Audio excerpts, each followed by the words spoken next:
Souvent, c'est les ventes. C'est là où ça se passe tout de suite. C'est ça, on C'est le voit les tout de ventes. suite. Les ventes, quand ça se vend très, très, très rapide, OK, ça roule bien, mais après, on compare le mois de l'année avant versus ce mois-là avec toutes les choses. Puis si on voit, tu le sens, le marché, puis tout le monde est au courant assez rapide, hein, avec les médias et tout. Oui, les médias.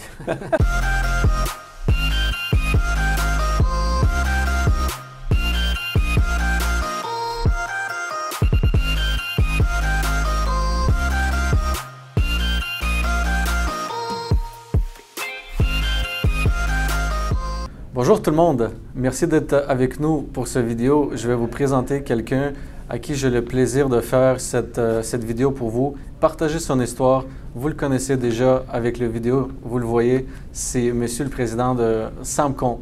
Sam Scalia est avec nous. Merci d'être avec nous, Sam. Merci. Merci. C'est très apprécié de t'avoir ici. Pour une simple et bonne raison, on a décidé de faire ça avec Samcon parce que Samcon, ça fait longtemps que c'est sur le marché immobilier. Ça fait longtemps que c'est en développement. Ça fait plus de 30 ans que Samcon existe. Puis je pense que Sam a vécu tout genre d'histoires qu'il pourrait partager avec vous, les choses piquantes, les choses difficiles, les choses diplomatiques qu'il a vécues. Plus de 5000 condos, appartements dans le fond, que vous avez bâtis, surtout sur l'île de Montréal, mais aussi à Laval. Oui, merci. Puis, je ne sais pas comment vous avez fait, Monsieur Sam, 30 ans, c'est quelque chose d'exceptionnel. On voit plusieurs entreprises dans la construction qui viennent puis qui s'en vont. Mais vous, c'est quoi votre succès? Pourquoi vous avez, pourquoi ça fait 30 ans que vous êtes sur le marché? Oh, moi, c'est sûr qu'il faut faire le bon produit au prix correct pour le secteur. Travailler avec intégrité, un produit de qualité, être responsable, tous ces éléments. Et on est content aujourd'hui, on continue, puis ça va très bien. Mais surtout, votre réputation est impeccable. Moi, j'ai commencé en immobilier en 2006, puis bien sûr, Samcon était déjà là, puis on voyait des projets partout. Et aussi j'ai été impressionné, j'ai même fait de la vente de condos pendant un certain temps, puis j'ai revendu vos condos, puis tout le monde était super heureux d'être là, puis ça s'est super bien passé. By the way, I'm just going to let you know that this interview might be switching in English, so don't lose us. We'll try to make it as much as possible in French, but Samcon is a Montreal developer, so he speaks both languages. Yes, I do. Sam, the first question on a pour toi, la première question qu'on a pour toi. Pourquoi tu as décidé d'être en immobilier, surtout dans le développement immobilier? Qu'est-ce qui t'a amené là? Mais premièrement, ma famille, mon oncle a commencé en construction en 1956. Mon père, il rejoint les 4 frères en 1964. Wow. Comme ça, c'est une histoire familiale de longue date. Tous mes oncles ont travaillé dans la construction résidentielle depuis 1956. On voit c'est plusieurs années. Puis moi, finalement, je grandis dans cette industrie en voyant mes oncles, mon père. Puis j'avais toujours le goût de travailler dans l'industrie. Ouais. Vous avez commencé à quel âge de travailler dans l'industrie? Est-ce que vous avez été impliqué dans la construction à un jeune âge, que vous êtes devenu passionné? Ou? Bien, finalement, je commençais comme plus journalier à peu près à 22 ans. Mais à partir de 24 ans, ça c'était avec mon père, à partir de 24 ans, je voulais établir Samcon. 24 ans. À 24 ans. Wow! Wow, ça c'était très ambitieux. C'est jeune, oui. Puis comment ça s'est passé pour vous en 24 ans? Mais premièrement, j'avais besoin de l'argent, comme ça. C'est ça. Comme ça. Puis vous êtes bâti, vous êtes allé chercher votre barbecue, puis vous êtes bâti. Oui, oui. Non, j'ai passé les licences, puis j'ai fait ça. J'ai aussi un MBA. Mais mon premier projet était un 8-plex. Et ça, à cette époque-là, en 1991, le terrain a coûté 60 000 $, puis je prêtais 60 000 $, à condition que je paye 110 000 dans un an. Ça, c'était le deal. Wow. Ben, le prêt privé était dispendieux dans le temps. J'étais jeune comme ça. Et ça fonctionnait. J'étais chanceux. Mais en 1991, on était encore comme un petit peu en récession, mais tranquillement, c'était sur la bonne voie. Et après ça, j'ai fait 2 autres projets, mais à partir de 1995, là, ça a commencé vraiment à avoir beaucoup de demandes. Beaucoup de demandes pour des condos abordables. Des condos? Okay. Oui, des condos en plex surtout. Des plex, c'est le produit le plus abordable qu'on peut construire.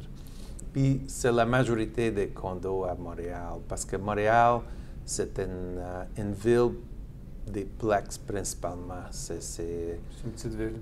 Versus d'autres villes qu'on voit, c'est des centres-villes, des tours, puis après, c'est des banlieues, des maisons détachées. Donc, Montréal, c'est pas comme ça. C'est des plex partout, puis des banlieues sont beaucoup plus loin avec des maisons. Comme ça, il y avait beaucoup de demandes pour ces genres de condominiums abordables dans les années 90. Le gouvernement sortait des programmes, faisait comme pas de taxes pendant 3 ans ou de réduire des taxes municipales. Différents programmes. Aussi, ils ont sorti un programme dans des secteurs en revitalisation. Et ils donnaient jusqu'à 10 000 $ par condo à cette époque-là. Mais c'est sûr qu'il faut penser que ces secteurs qu'ils ont identifiés, c'était des secteurs qui vraiment avaient besoin de développement. Puis, pas beaucoup de développeurs qui voulaient faire sur le marché à ce moment-là. Nous, on a embarqué très fort dans ces programmes-là. Puis, on était très fort dans des secteurs de revitalisation. Comme ça, okay. On a commencé, on est un des premiers de faire ce genre de redéveloppement urbain, on peut dire. C'est très différent du marché qu'on vit en ce moment à Montréal. Ça a changé tellement. C'est rendu partout Montréal, c'est bien. Puis le redéveloppement urbain ou des condos infill, c'est standard, c'est normal, on voit ça partout. Tout le monde veut habiter à Montréal. Dans les années 90, c'était beaucoup des projets neufs, étaient principalement en banlieue, des maisons de ville ou des maisons détachées. Puis Montréal, beaucoup moins à ce moment-là. Ça a commencé, la vague de condos à Montréal. On espère qu'un jour, on va recommencer à avoir des subventions pour des projets et des permis un peu plus rapidement. Mais on n'abandonnera pas. Mais M. Sam, l'autre question que j'ai pour vous, c'était quoi le challenge quand vous avez commencé? Parce qu'on a beaucoup de jeunes qui nous suivent, qui font partie des différents groupes, des clubs des investisseurs immobiliers, l'EVIC, d'autres organisations qui forment des gens qui commencent aussi dans un âge de 24, 26 ans. Donc, ils vivent beaucoup de challenges sur le marché actuel. Vous, c'était quoi votre plus grand challenge quand vous avez commencé? J'imagine que c'était un prêt que vous avez pu aller chercher, mais dans la construction, avez-vous vécu quelque chose de complexe ou avec des sous-traitants que vous avez besoin de step up et puis dire, bon, écoute, la ligne est là, c'est comme ça que je veux que tu fasses. Puis c'est sûr que l'industrie de la construction, c'est une industrie qui n'est pas parfaite. Comme ça, en partant, il faut penser que même si tu vas faire le plus précis possible budget ou le plus précis possible cédule, il risque de prendre un petit peu plus de temps, il risque de coûter un petit peu plus cher. Mais il faut accepter ça parce que ce n'est pas une industrie parfaite. Comme ça, et ça reste pareil aujourd'hui. Ça va toujours être comme ça. C'est des gens qui travaillent, c'est beaucoup de manuels. Et c'est complexe, dans le sens que beaucoup de coordination de différents sous-traitants et fournisseurs. Qu'est-ce qu'on apprend? C'est sûr qu'il faut avoir une structure en place pour gérer tout ça. Il faut engager des personnes intègres, correctes. Puis il faut bâtir... et les garder fidèles aussi. Oui, exact. Une équipe le plus possible. Quand tu continues à travailler avec des sous-traitants et des fournisseurs répétitifs, ça va mieux. Ça va mieux souvent. Mais en même temps, je sais que c'est normal de faire des soumissions. C'est tout à fait normal. Comme ça, il faut toujours... Mais avec le temps, on devient de plus en plus familial avec ça. Puis, mais quand on est jeune, on dirait qu'on est plus... tout est plus drame. On est plus émotif. Oui, mais avec l'âge, on devient plus smooth, on peut dire. Ça m'amène à une autre question. Vous, dans l'équipe de Samcon, vous êtes combien de personnes environ? Puis ça m'amène à poser la prochaine question. C'est à un moment donné, quand vous étiez au plus grand nombre de projets en même temps, oui. Vous étiez structuré comment? Vous avez obviously beaucoup de sous-traitants. L'évolution de Samcon a varié avec les années. Au début, on était plus guidé, on aimait plus être in-house le plus possible. Comme ça, au lieu d'engager des troisième parties pour nous aider, on a décidé d'engager des employés.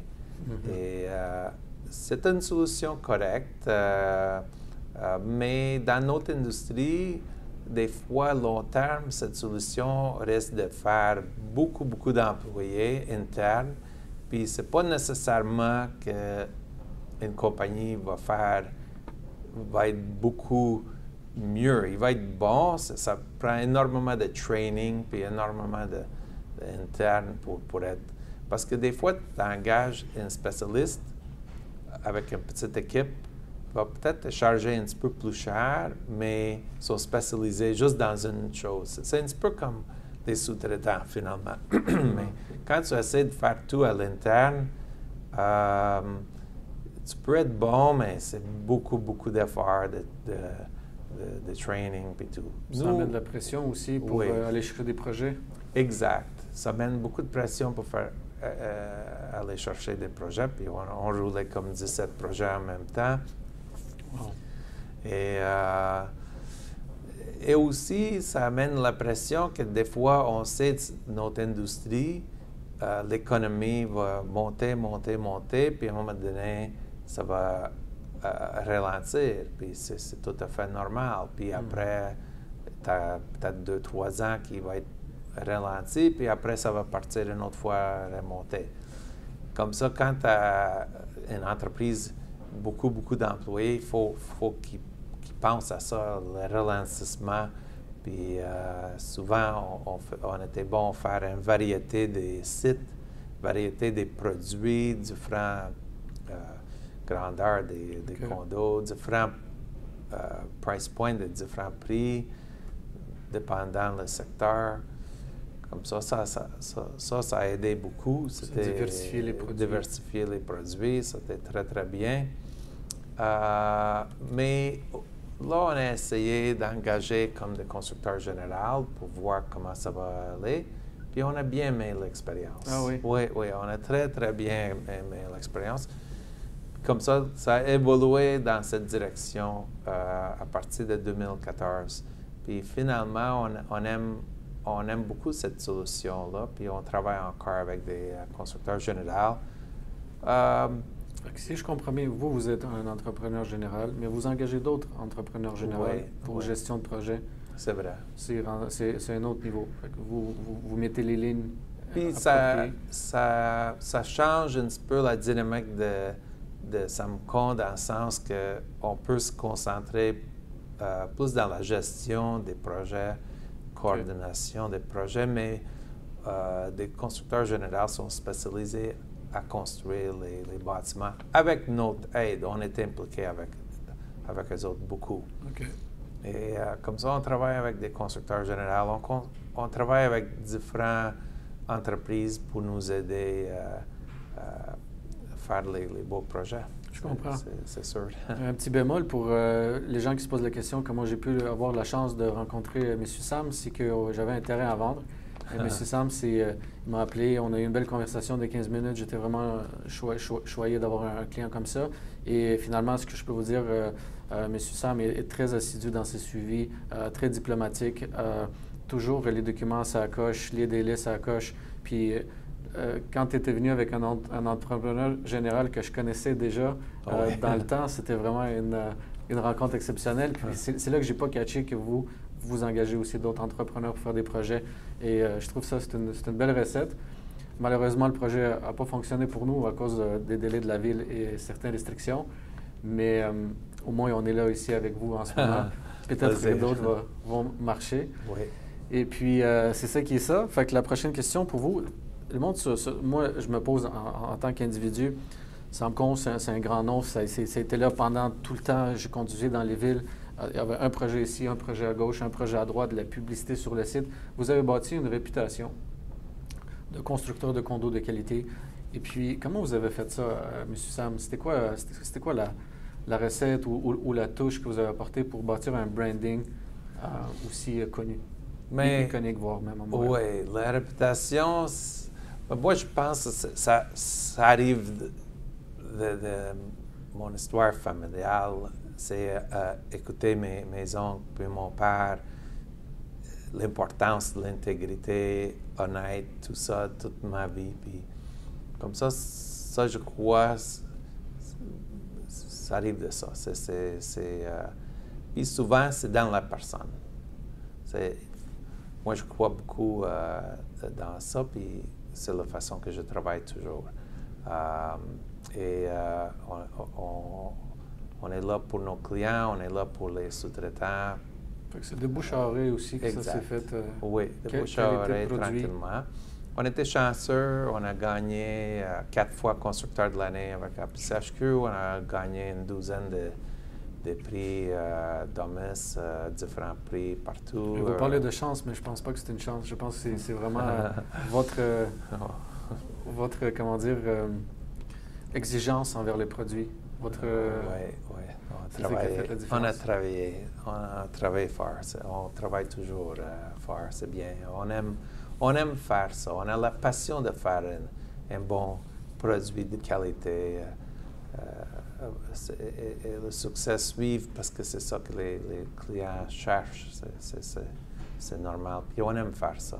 Vous aimez faire ça, c'est sûr. Puis avec l'expérience, à un moment donné, vous êtes capable d'améliorer le produit et de trouver des solutions. Ou est-ce qu'il y a d'autres entrepreneurs qui sont nouveaux dans le milieu, n'ont pas nécessairement la même expérience que vous, puis ils savent que cet isolant-là, c'est peut-être pas le meilleur, que c'est comme ça qu'il faut faire les finitions pour que ça dure longtemps.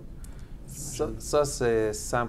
Je suis 100%. Mon oncle me disait toujours, tu ne peux pas acheter l'expérience. Il faut le faire. Et c'est vrai. Il faut le faire. Et on est chanceux aujourd'hui avec 30 ans d'expérience. On a beaucoup d'expérience pour faire un bon produit, avoir des clients satisfaits. Mais on a travaillé fort pour structurer ça et suivre ça, c'est vrai. Ça m'amène à la question, c'est quoi votre plus grand challenge dans votre carrière, un projet ou quelque chose que vous avez vraiment dépassé vous-même, que vous êtes sorti de votre zone de confort et qui a fait en sorte que vous êtes devenu encore plus fort, mais ça a été quand même demandant, c'était quand même exigeant. Est-ce que vous avez une expérience comme ça à partager pour les gens qui vont sûrement vivre la même chose dans leur vie? Dans notre industrie, je dirais, les challenges, les défis les plus gros qu'un promoteur va avoir, c'est avec l'économie. Parce que l'économie, c'est hors de notre contrôle. Comme ça, quand l'économie va arriver à un point de saturation des condos, là, ça va être vraiment le défi pour les promoteurs. Parce que souvent, les promoteurs on achète des terrains, on prépare les projets, on investit beaucoup, beaucoup d'investissements. Puis ça continue, c'est la chose on the road, comme on dit. Puis après, si l'économie commence à changer, il faut ralentir ça. Il faut être prudent. Il faut faire attention, c'est sûr. Puis tu as des partenaires financiers, tu as des banques, tu as beaucoup de monde autour qui... Mais c'est ça qui est différent de vous entre d'autres personnes qu'on ne voit plus, qui ont disparu, c'est que vous avez su vous adapter à l'économie. Vous avez su mitiger le risque, diversifier les investissements. Là, on vit quand même quelque chose d'exceptionnel dans notre économie depuis 2 ans, puis on n'était pas certain il y a 2 ans où est-ce que l'économie s'en va. Puis là, finalement, on a vu une explosion en immobilier. Puis, mais vous avez vécu différents cycles économiques. Comment pensez-vous il faut prévoir un changement économique? Est-ce que vous le voyez dans l'offre et la demande? Est-ce que vous le voyez différemment? Je ne sais pas, votre... Bien, je peux vous dire que en 2013, c'était la dernière, mettons, cycle qui a commencé à changer. 2012, c'était incroyable. Des projets partout, n'importe quel projet se vendait bien, c'était incroyable. Beaucoup de demandes. Mais on a vu en 2013, 2014, 2015, une saturation dans le marché. Puis ça, c'est correct, ça arrive parce que c'est normal, parce qu'on a eu comme plusieurs années de croissance. Et c'est sûr que chaque entreprise, il faut qu'il s'adapte, qu'il se prépare à ça. Mais c'est officiel que des fois, c'est comme, faut être prêt à réagir, il faut planifier d'avance ce genre de Est-ce que vous avez des triggers qui vous disent, bon, l'économie est en train de changer? Est-ce que c'est le volume de vente qui ralentit? Les coûts de construction qui augmentent? Est-ce que les taux d'intérêt, j'imagine? Souvent, c'est les ventes. C'est là où ça se passe tout de suite. C'est ça, on le voit tout de suite. Les ventes, quand ça se vend très rapide, OK, ça roule bien, mais après, on compare le mois de l'année avant versus ce mois-là, avec toutes les choses. Puis si on voit, tu le sens, le marché, puis tout le monde est au courant assez rapide, hein, avec les médias et tout. Oui, les médias, les fameux médias. C'est rapide. Tout le monde est au courant quand une économie change. Ou c'est up, ou ça réduit, on sait. On sait tout de suite. Mais c'est vrai, c'est ça, vous avez entièrement raison. Puis c'est facile de dire, je suis un entrepreneur à succès quand l'économie va bien, mais c'est quand ça va commencer à tourner l'autre bord que là, les vrais caractères ressortent. Puis il faut savoir s'adapter, si j'ai bien compris. C'est vrai. Il faut s'adapter, il faut planifier d'avance pour ça, voir le chemin d'action, puis le faire, c'est ça. Ouais. Vous savez, très intéressant, d'ailleurs pertinent. Vous savez, j'ai un show sur YouTube puis sur PML qui s'appelle $1 Million Negotiation. Puis j'ai débatté longtemps d'essayer de faire un autre épisode dans ce show-là, mais je voulais tellement que vous partagez votre histoire. Mais je me permets d'intégrer quand même un bref, quelques minutes peut-être sur votre style de négociation. Quel genre de négociateur que vous êtes? Surtout, mais Sam, si on ne l'a pas vu, Sam, c'est quelqu'un de très grand, qui a une présence. Et puis, quand vous négociez dans les moments difficiles, est-ce que votre caractère change ou est-ce que vous êtes toujours aussi diplomatique? Diplomatique, toujours. Diplomatique, toujours. Non, moi, mon caractère, c'est plus smooth, calme. Ça, c'est mon caractère, toujours. C'est sûr que j'aime quand le prix est correct parce que je paye le prix full. Tout de suite, je pas de... Ça, c'est mon favori négociation. C'est que le vendeur me donne un prix qui est correct, puis je lui donne son prix. Ça, c'est... J'adore ça, quand ça pourrait arriver. Et quand c'est trop cher?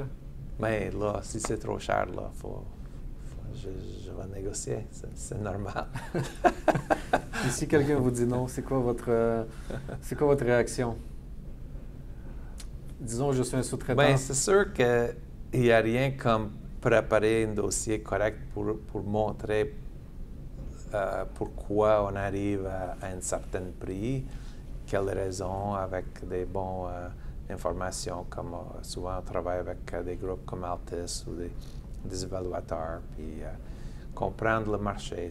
C'est sûr que faut faire des rendements raisonnables dans tout, qu'est-ce qu'on fait, parce que c'est la business. Comme ça, on ne peut pas exagérer dans les prix. Et ça, c'est dans tout. Sous-traitants, fournisseurs, comme terrain, achat de terrain, tout. Êtes-vous constamment en train de comparer les différents types de fournisseurs, les différents produits? Est-ce que c'est un peu ce que vous faites analytiquement? Vous êtes constamment à la recherche de... C'est vrai, oui. Toujours. Toujours. Il ne faut pas juste se fier à un prix que vous avez là. C'est toujours. Puis on a une douzaine de projets en marche actuellement, puis chacun est différent emplacements, différents types de produits. C'est une variété comme ça. Chacun a sa valeur. Parfait. Puis en ayant 17 projets, à un moment donné, vous avez dit en cours, comment faites-vous pour la gestion? Êtes-vous présent dans les 17 projets ou vous avez du monde attitré, puis vous êtes constamment en train de parler avec les entrepreneurs généraux de différents projets pour voir comment ça avance et tout? Donc ça, c'est une source de structure en soi. C'est ça, exact. Non, c'est sûr qu'on a des personnels pour nous aider, c'est officiel. Comme les constructeurs généraux, ils ont des personnels aussi. C'est un teamwork, c'est officiel, c'est un teamwork. Un président d'entreprise, c'est comme le capitaine de bateau. Il va avoir son map, puis on s'aligne là-bas, mais il y a beaucoup de monde qui travaille. C'est toujours ça. C'est faux. Puis avez-vous toujours la facilité de garder votre vision auprès de tous les employés assez claire et sans que ça soit challengé? Oui, je suis très chanceux. J'ai une magnifique équipe. Magnifique. Ouais. Très, très bien. Monsieur Sam, vous savez bien sûr, à faire le nombre de projets que vous avez faits, les gens de la ville vous connaissent. Et puis, maintenant, dans ces temps difficiles-là, comment qu'on peut faire pour essayer d'accélérer, de montrer que notre projet est intéressant pour la ville, pour, dans le fond, essayer d'avoir des permis plus rapidement ou de convaincre les villes d'être plus ouverts à vous octroyer, dans les meilleurs délais, des mais ça, permis. faut avoir la patience aujourd'hui parce que faut comprendre que principalement avec le COVID, les employés ils travaillent de la maison, sont dans différents, sont pas tous ensemble dans un bureau, en équipe qui pouvaient travailler comme ça. Faut accepter qu'il risque d'être un petit peu plus long qu'avant, mais quand même, ça va bien. Ils ont sorti 2 permis dernièrement pour nous autres, 2 projets en construction qui ont commencé, ça fait à peu près une couple de semaines. La volonté est là. C'est juste travail de la maison. C'est pas évident, c'est sûr. À un moment donné, ça va retourner dans des bureaux. Je pense que ça risque d'augmenter la productivité, probablement, mais ils sont productifs pareil, mais aussi la ville, il y a des changements des employés aussi. Il y a tout ça, mais en général, la volonté est là. Ils ont un bon esprit de travailler bien, puis on a beaucoup de support. C'est juste, faut être patient. Selon mon expérience, ce que j'ai vu quand on était impliqué dans une transaction ensemble, vous étiez vraiment préparé. Tous les documents ont été envoyés. Tout ce que la ville avait besoin pour prendre une décision, ça a été empilé un sur l'autre, puis ça a été envoyé comme un dossier facile à traiter parce que l'information est là. Donc, exactement. Je pense que c'est ça, c'est de ne pas attendre qu'ils vous reviennent. Ah, ben, by the way, as-tu respecté les marges? Mais non, regarde, j'ai tout fait, j'ai fait mes études. Le dossier est soumis au complet. Donc, faciliter peut-être la prise de décision. C'est dans ça. C'est d'être rapide et efficace, puis fournir tout le plus rapide possible pour que Jamais nous.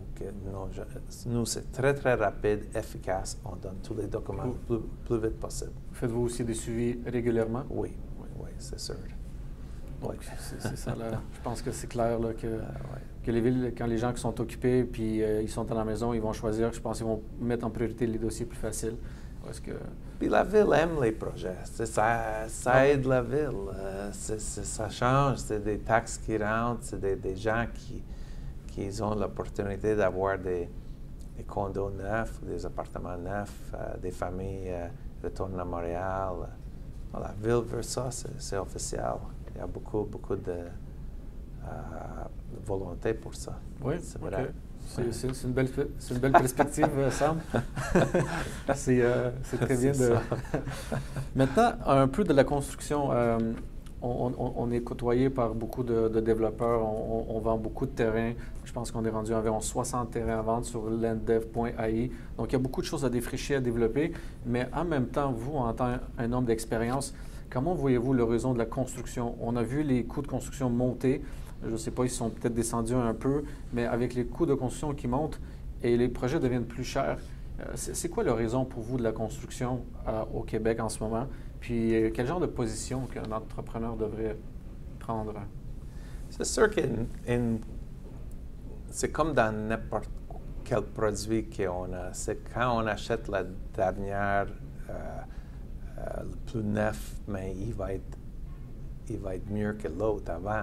Oui. Puis c'est la même chose souvent dans la construction. On voit le code en train de changer pour l'énergie. Comme ça, des nouvelles exigences énergétiques, beaucoup plus performantes. Les fenêtres plus performantes, la composition de murs. Ça arrive que ça va coûter plus cher, c'est officiel, mais le produit va être mieux. Il va être plus confortable, va coûter beaucoup moins cher en chauffage, climatisation, meilleure vie pour les gens. Comme ça, c'est officiel qu'il va coûter plus cher. Mais il va toujours avoir des gens qui cherchent ça, qui aiment ça, c'est normal. Tout le monde, on aime des choses neuves. Un condo neuf, un appartement neuf, c'est magnifique, mais il y a toujours des gens qui sont prêts à payer pour. Ils savent, ça coûte plus cher, c'est correct, c'est neuf. OK. Donc, si je comprends bien, malgré que ça coûte plus cher, les matériaux sont mieux, puis il va tout le temps avoir une demande, selon vous, pour même des produits qui sont plus chers, des coûts de location qui montent, des coûts de condo qui montent. Le coût de la vie monte aussi. Exact. Puis tu as 4 millions de personnes, c'est un pourcentage des gens qui vont vouloir des condos neufs, des appartements neufs. Oui. C'est officiel.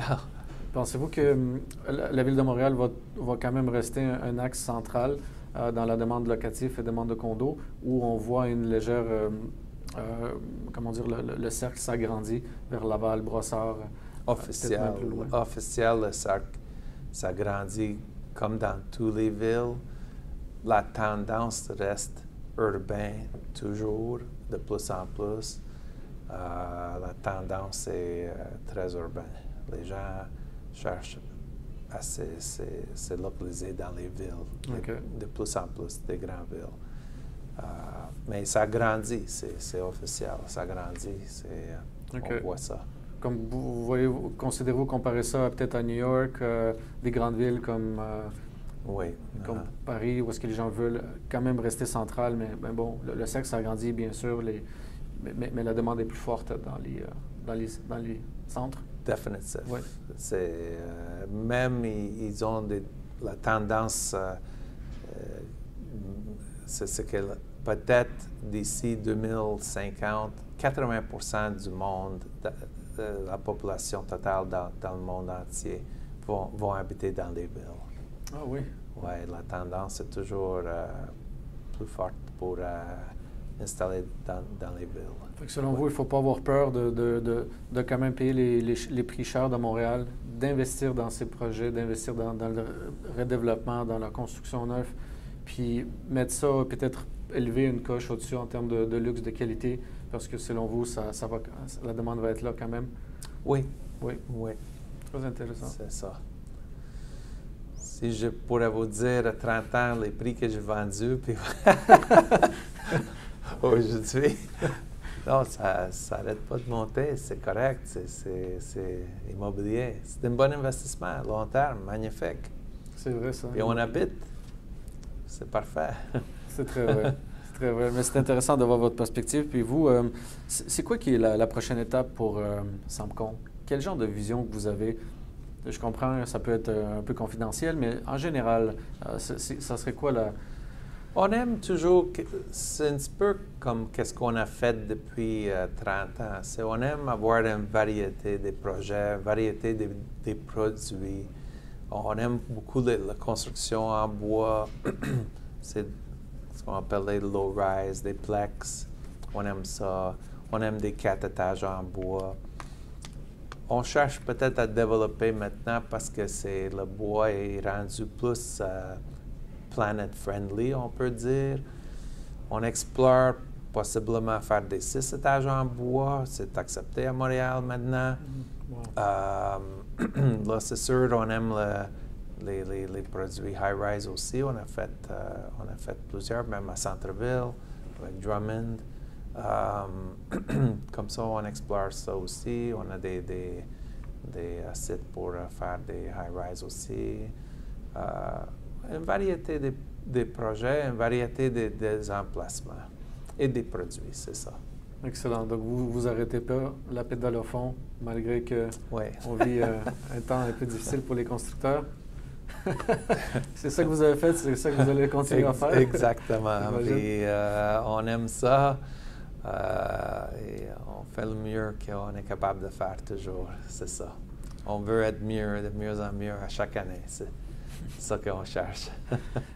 Pour terminer, y a-t-il une phrase qui a changé votre vie, que vous avez lue à quelque part, que quelqu'un vous a dit, qui a fait une sorte, bon, maintenant je comprends, maintenant je sais où je m'en vais, ou maintenant je sais qui je suis?